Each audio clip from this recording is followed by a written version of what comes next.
आजच्या व्हिडिओमध्ये आपण बघितलं की आर्महोल विषयी आपण माहिती बघितली आणि त्या व्हिडिओमध्ये मी एक प्रश्न विचारायचं विसरून गेले.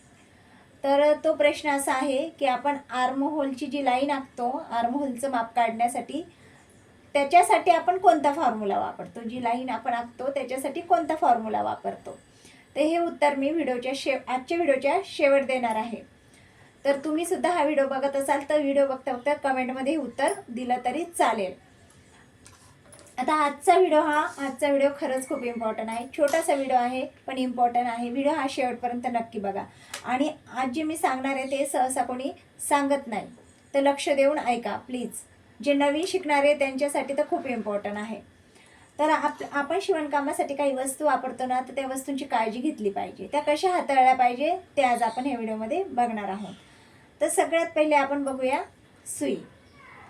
ही खूप बारीक असते सुई, खूप छोटीशी असते. ती कुठेही पटकन पडली तर आपल्याला लवकर सापडत नाही. त्याच्यामुळं काय करायचं आहे, सुईला कधी पण असं मोकळं नाही सोडायचं आहे. तिला असा दोरा लावून ठेवायचा आहे आणि कधी पण असं दोऱ्याच्या रीलला लावून ठेवायची आहे ह्या प्रकारे. नाही तर मग हे बघा अशी छोटीशी कपड्याची चिंध्या भरून किंवा जर आपल्याकडे बाहुलीचा कापूस वगैरे असं ना एकदम छान असा भरून तयार करून घ्यायची गादी आणि त्यांना असे टोचून ठेवायची आहे ही सुई. किंवा मग छोटंसं चुंबक आपल्या मशीनला लावायचं आहे आणि त्याला ही सुई लावून ठेवायची आहे. त्यानंतर हे बघा, त्यानंतर हा चॉक हे बघा कसा तुटलाय. याला थोडा जरी धक्का लागला, थोडा पडला ना, तर हा चॉक काही कामाचं नाही राहत, त्याचे तुकडे तुकडे होऊन जातात. तर नेहमी लक्ष द्यायचं की हा चॉक पायाखाली येता कामा नये किंवा आपण इथं ठेवला तर त्याच्यावर कात्री पडता कामा नये. तर आपण जेव्हा मशीनवर काम करतो ना, तेव्हा छोटासा चॉक आपल्याजवळ ठेवायचा आहे. आणि जेव्हा आपण ब्लाऊजची कटिंग करतो तेव्हा थोडा मोठा चॉक घ्यायचा आहे. पण आपण जर खाली बसून कटिंग करणार असो तर चॉक काम झाल्यानंतर लगेच आपल्याला हा चॉक उचलून ठेवायचा आहे. तर ही पण इम्पॉर्टंट गोष्ट होती. त्यानंतर कातर आहे ना, ही आपण जेव्हा खाली कटिंग करत असतो ना, तर बेसिक कोणत्याच वस्तू आपण जेव्हा खाली कटिंग करतो बसून, तर कोणत्याच वस्तू अशा खाली पडू द्यायच्या नाही. तर तुम्ही मशीनवर जेव्हा दोरा वगैरे कट करताना त्याच्यासाठी वेगळी कातर ठेवायची आहे, पेपर कटिंगसाठी वेगळी कातर ठेवायची आणि कपडा कटिंगसाठी वेगळी कातर ठेवायची. कारण जेव्हा आपण मशीनवर दोरा वगैरे कट करतो ना, तेव्हा आपण असं करताना कातर बऱ्याचदा खाली पडू शकते. त्याच्यामुळं जर पुन्हा जर कातर खाली पडली ना, तर कातर लवकर खराब होते. त्याच्यामुळं कातर ही जास्त खाली पडू द्यायची नाही आहे. ही झाली कातरची गोष्ट. त्यानंतर पेन पण आपल्याला खूप गरजेचा असतो. कारण आपल्याला जेव्हा पण आपल्याकडं कस्टमर येतात तेव्हा आपल्याला मापे लिहिण्यासाठी हा इम्पॉर्टंट असतो. आणि मी हे माझ्या अनुभवातून सांगते, पेनचं सुद्धा पेन वेळेवर सापडत नाही. त्यामुळं काहीतरी असं करायचं आहे. मी तुम्हाला दाखवते माझ्याकडे काय आहे. हे बघा, मी याच्यामध्ये असा पेन ठेवत असते. तसं काहीतरी करायचं आहे की जेणेकरून आपण त्याच्यामध्ये आपला पेन उचलून आपण असा ठेवू शकतो. नाही तर आपलं मशीनचं ड्रावर असतं त्याच्यामध्ये कंटिन्यू एक पेन एक्स्ट्रा ठेवायचाच आहे. म्हणजे वेळेवर कस्टमर आल्यावर आपल्याला इकडे तिकडे शोधाशोध होत नाही. त्यानंतर हा मेजरमेंट टेप फोल्ड करून ठेवायचं नाही. हे तर मी मागच्या एका व्हिडिओमध्ये तुम्हाला पहिल्याच व्हिडिओमध्ये सांगितलेलं आहे.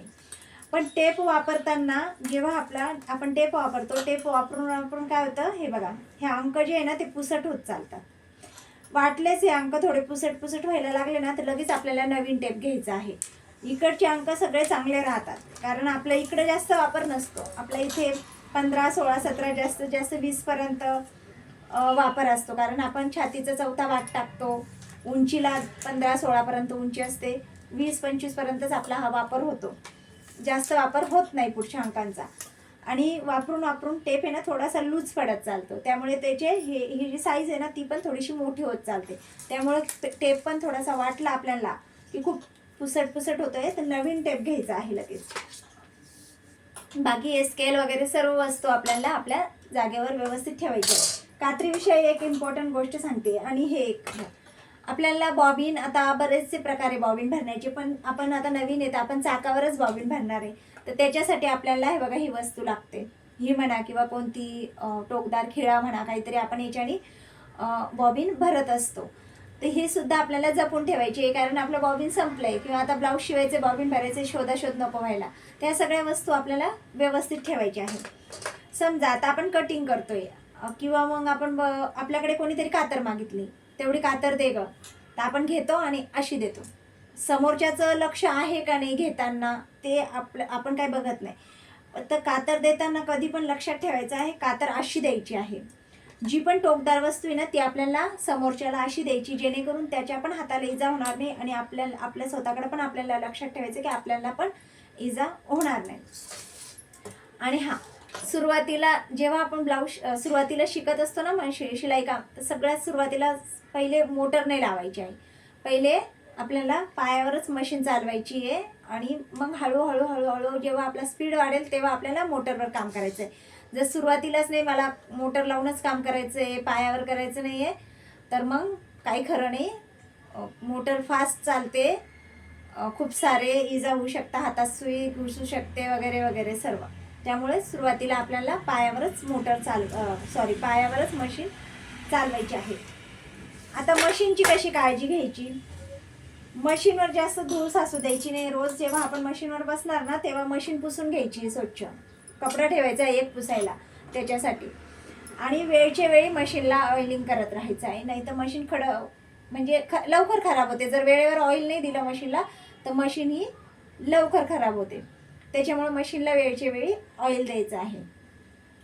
हे सगळं इम्पॉर्टंट होतं. तुम्हाला वाटतं याच्यात काय आहे, पण जेव्हा आपण शिलाई काम करायला सुरुवात करतो ना तर सगळ्यात पहिले हेच येतं. वेळेवर टेप सापडत नाही, वेळेवर पेन सापडत नाही, बॉबिन भरायची असली का वेळेवर हे सापडत नाही.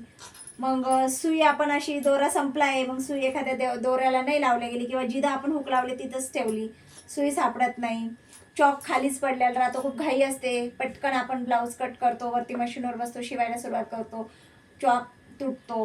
किंवा मग आपण इथं असं शिवत राहतो, धक्का लागला का चॉक पडला, धक्का लागला का कातर पडली.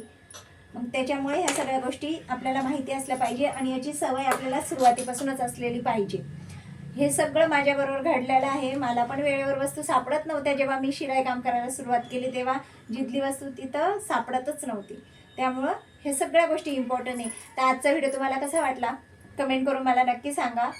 आणि व्हिडिओ आवडला असेल तर व्हिडिओला लाईक करा. अजून चॅनलला सबस्क्राईब नसेल तर चॅनलला सबस्क्राईब करून घ्या. आणि आता प्रश्न विचारला होता त्या प्रश्नाचं उत्तर आहे, आपण असा फॉर्म्युला वापरतो की चेस्ट डिवाइड बाय 6, छातीचा 6वा भाग अधिक 1 इंच. ते जेवढं उत्तर येईल आपण तेवढी ती लाईन आखतो. 6 आलं असेल तर 6, 5.5 आलं असेल 5.5, 5.3 आलं असेल तर 5.3, आपण असं ते फॉर्म्युला हा वापरतो. आता आजचा प्रश्न आता एवढ्या सगळ्या वस्तू आहे त्याच्यामधून मी एक विचारते की आपण जेव्हा कातर किंवा टोकदार वस्तू आपण कोणाला द्यायची असली तर त्याचं टोक कुठं असलं पाहिजे? कात्रीचं टोक म्हणजे कशी कातर दिली पाहिजे? टोक आपल्याकडे असलं पाहिजे की समोरच्याकडे असलं पाहिजे? मी जे सांगितलं आहे ते. तर याचं उत्तर कमेंटमध्ये नक्की सांगा मला. आणि व्हिडिओ शेवटपर्यंत बघितल्याबद्दल खूप खूप धन्यवाद.